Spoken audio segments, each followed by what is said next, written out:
अस्सलाम वालेकुम, क्या हाल चाल है मैं यूट्यूब फैमिली। उम्मीद करती हूँ आप सब लोग ठीक होंगे अपने घरों में अपनी फैमिली के साथ। ये देखिए जी, आज हम बना रहे हैं बैंगन के पकौड़े। वो मैं किस तरह बनाती हूँ वो आपके साथ शेयर करती हूँ। ये तकरीबन मैंने लिया है 1 पाव बेसन, उसके अंदर मैंने थोड़ी सी सब्ज़ मेथी जो है वो काट के डाली है, ठीक है। और ये लिए मैंने तकरीबन आधा किलो से भी कम बैंगन होंगे, उनको मैंने ऐसे स्लाइस में काट लिया है, ठीक है। ये देखिए, ये बैंगन बिल्कुल फ्रेश है, सही है। तो मैंने इसको लेके तो बिल्कुल धो के अच्छी तरह से तो मैंने इसको स्लाइस में काट लिया है। अब बेसन के अंदर मैं मसाले ऐड करूँगी।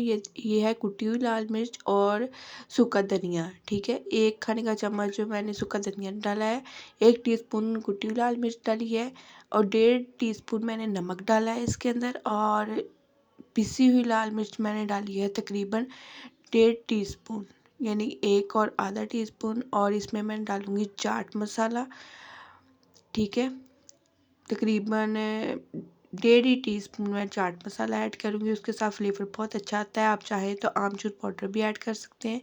ये देखिए जी, ऊपर मैंने इसके चाट मसाला ऐड किया है। अब इसको पानी के साथ इसकी डो सी तैयार करूँगी। इतना इसको आपने तैयार करना है, बिल्कुल लिक्विड सा तैयार करना है, ठीक है, ताकि मैं उसके अंदर जो है बैंगन के जो स्लाइस मैंने बनाए हैं उसके ऊपर अच्छी तरह से कोट हो जाए, ठीक है। ये देखिए जी, मैं इसको अच्छी तरह से गूंद रही हूँ। आपने मसालों को पहले अच्छी तरह से मिक्स कर लेना है। अब ये अभी सख्त है, इसके अंदर और पानी जाएगा, ठीक है। ये देखिए जी, इस तरह की स्लाइस है। ये देखिए, मैंने इस तरह की इसकी डो तैयार की थी, बिल्कुल भी सख्त भी नहीं है और इतनी पतली भी नहीं है, ठीक है। इसके अंदर मैंने सिर्फ मेथी जो है सब्ज़ मेथी वो ऐड की है काट के, बिल्कुल बारीक बारीक, ठीक है। ये अभी भी जो है डो सख्त है, इसके अंदर मैं और पानी ऐड करूँगी, ठीक है।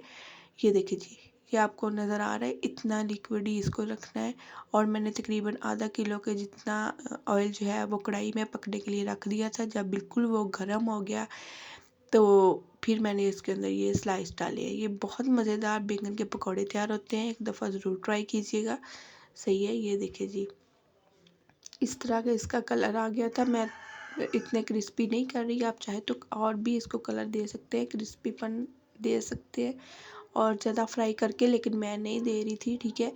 ये देखिए जी, मेरा गला ज़रा ख़राब है, काफ़ी दिनों से मैं वीडियो डाल नहीं रही हूँ, मेरी तबीयत ठीक नहीं है, ठीक है। तो दुआ कीजिएगा अल्लाह ताला मुझे सेहत तंदुरुस्ती दे और मैं आपके साथ ऐसे ही वीडियो शेयर करती रहूँ, आपके साथ जुड़ी रहूँ, ठीक है। ये देखिए जी, इस तरह के इसके पकौड़े जो है वो तैयार हो गए थे, सही है। ये देखिए जी, इस तरह मैं निकालती जा रही हूँ।